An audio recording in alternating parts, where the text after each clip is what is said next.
Hi there, it's Nicole here with my May 2015 Paper Doll Art Journal page.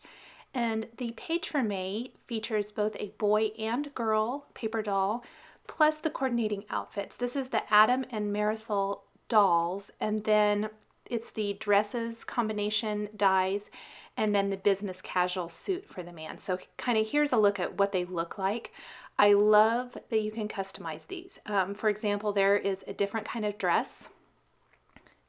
Plus there is a short skirt that you could combine for either maybe an overlay for this dress or just a skirt itself with the little dress she has on in the actual doll. Just all kinds of ways to customize this. I'm going to use the large skirt. I originally thought I'd use that kind of tank style dress, but I changed my mind. I wanted it to be a little bit more dressy.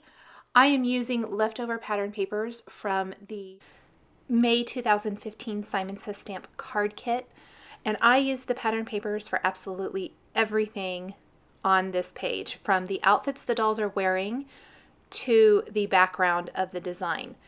And as of when I recorded this video, the kit is still available, but I couldn't find the 6x6 paper pad available at any of the stores that I normally refer my viewers to. So if you like this kit, you may want to consider picking it up. I'm going to link here to other videos I've created using the card kit with some card examples just to show you how great and versatile this kit is.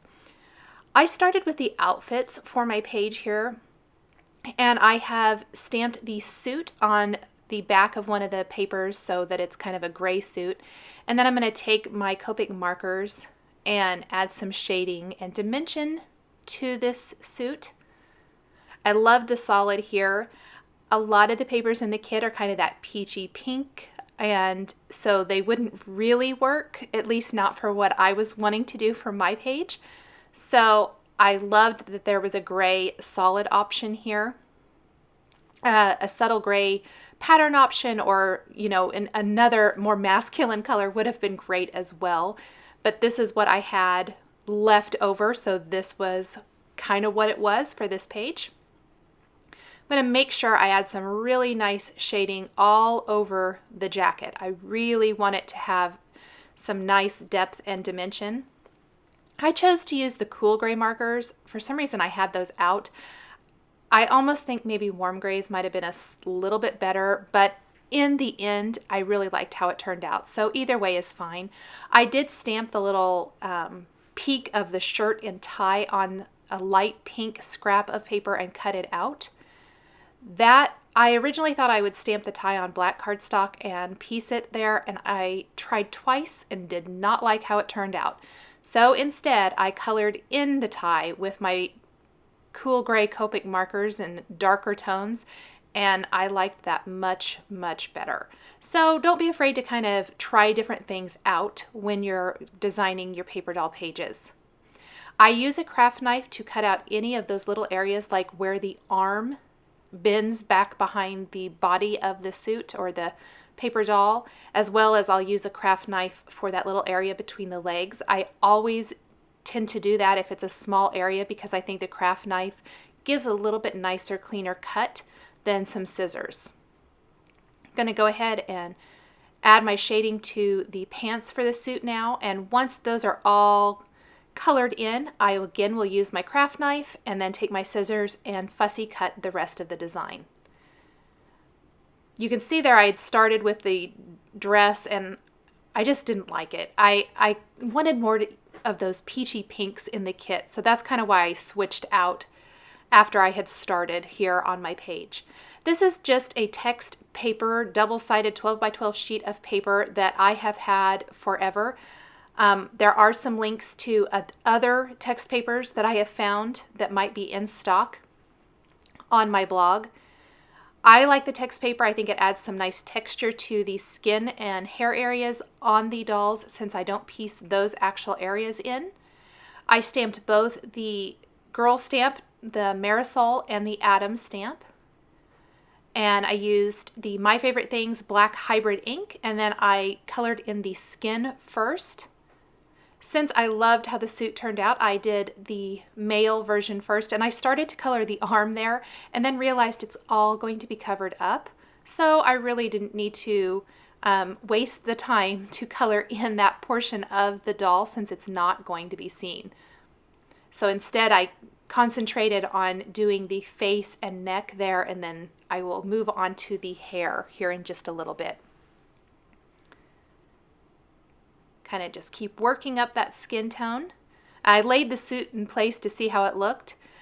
For the hair, I am starting very, very light and then going to work my way much darker. I did the light tone and then I took my darkest, filled in with my mid-tone, and then I'm going to take a little BV04, which is a little bit of a lilac shade, and it adds really nice highlights to the hair. Now I thought I would put a little pink on the cheeks, but I didn't think it worked, so instead I took my lightest skin color that I used for this, the E13, and blended it out. Go ahead and dress my doll. If you've watched any of my doll videos before, you've probably noticed I like to dress them when possible first and then fussy cut them out.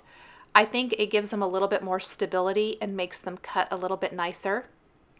His hand is showing just a tiny bit, so I did go in and shade that a little more. And there is what the suit looks like. Again, using my acrylic block to hold that in place until it's nice and dry, the glue is. Go ahead and color in the skin now on the Julie Nutting Marisol stamp.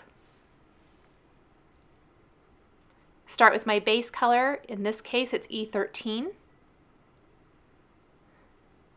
And then I'll go in with my darker color, the E18, and add some shading. With the skin, I find I go over it quite a few times. If you don't want to oversaturate it because sometimes that will run the risk of bleeding, go ahead and give it a minute or so between blending to let that alcohol ink evaporate and dry. So I colored her all in, did a nice blending here. The E37 was kind of my mid-tone, went back with my E13.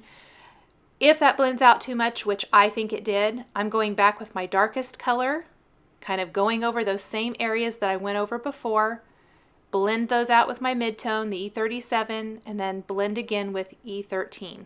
And I just kind of gave it a small break in between the coloring so that it didn't bleed. Same thing with the hair. I'm going to start with my C1, very, very light. This is just a highlight. So most of that's going to get covered up. That's not really the color of the hair. I don't think you would want it to be the color of the hair. It's not a very pretty color on its own, but it does allow a nice highlight when you feather in your other colors. So I definitely went a little heavier with the C9 because that's going to be the majority of the hair color. The C5 is a nice mid-tone color. And you can see I didn't really bring out enough of that C9. So I'm going to have to go back in and really pull that down to darken up the hair. And that will make it look much, much better. So there I'm going in, pulling a lot more of that C9 through the hair, and it's really starting to take shape, but you can still see some of those lighter colors underneath, which give nice highlight and texture and dimension. And I use the BV04 again. It gives really great highlights to darker black hair like this. I chose to use this pattern paper for the skirt portion for the dress for the female paper doll. And at first glance, I was not really delighted with it, but I'm going to work on it and add some shading, and it ends up looking really great. I love how it turned out. And then I stamped the body of the doll itself on that little pink scrap of paper, same color that I used for the shirt on the male paper doll, on the Adam paper doll. And that's going to be the top portion of her dress. So I love this dresses stamp set because you can customize this doll in so many ways. You can make all kinds of different dresses and outfits. This is definitely going to be a very dressy outfit, but I thought it went really well with the suit that he's wearing. Up in the left corner of the screen, it's showing you all the colors that I ended up using for this skirt. I went with the R32 thinking that would really darken up the skirt, and I ended up not liking it at all. So I was blending it out a lot with my R00 and R11, especially that R00. It still was a little too bright peachy, but not enough shadow. So instead of cool grays, which I originally kind of used just a tiny bit up near the top of this skirt, and I didn't like those either, I went ahead and went over them with warm grays, and it just warmed the whole thing up, and I really like how it turned out. I only used kind of lighter colors of warm grays. The darkest I have there is the warm gray 5, and that's only in any little area that maybe has a pleat or a gather. So I'll blend all of that out with my lighter color. And then when you put the dress together, I think that just looks stunning. I love how that dress looks with the gray suit and with the skin tone and everything. I just was really delighted with how these dolls turned out. Now, I didn't cut between her legs here because that's not even going to be seen. So in order to provide more stability, if that's not even going to show because she's not wearing a shorter dress, don't bother cutting it out. Don't create that extra work for yourself if you don't have to. A lot of times the underneath portion is not very dressy on my dolls like this. I'm using a little Ranger Matte Medium. A lot of times I use the Zig glue pen. I'm out. I had to order some, and when I filmed this video, I did not have any. I went ahead and glued the skirt in place, and then I have some gold sequin trim. I believe this is from My Mind's Eye. I've had it forever, but I thought it would make a nice little kind of beltish type separation from the top of the strapless dress to the really full skirt. Add some nice sparkle and shine and really dress it up. And then I'm taking some clear gemstones and applying them all over the skirt so that it kind of looks like that skirt has some sparkle to it. So where those little, where the design intersects is where I have applied those gemstones. For the background of my page, I have a 6x8 scrap of cardstock that I trimmed to size. That's my card base is 6x8. And then I've trimmed down some of the other 6x6 pattern papers to create the background. And I purposely designed or trimmed that bottom paper so that the gray stripe was on top to kind of continue the look of that gray stripe background. So that looks like the wall with a gold baseboard and then the blackish floor. In my mind, I thought that grounded it a little bit nicer. Then I'm going to stamp a phrase from a Carrie Bradford stamp set. It says, "Life and love matter most." I stamped that with black, and then the date from another Carrie Bradford stamp set, I stamped with white pigment ink on the black. I'm going to secure both of my dolls to the page.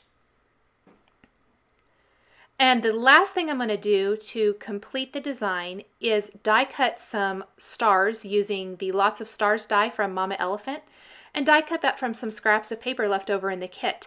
I die cut it from pink and some gold foil. There was a gold foil stripe that I used on another project, and I had just a scrap left, so I die cut a bunch of stars.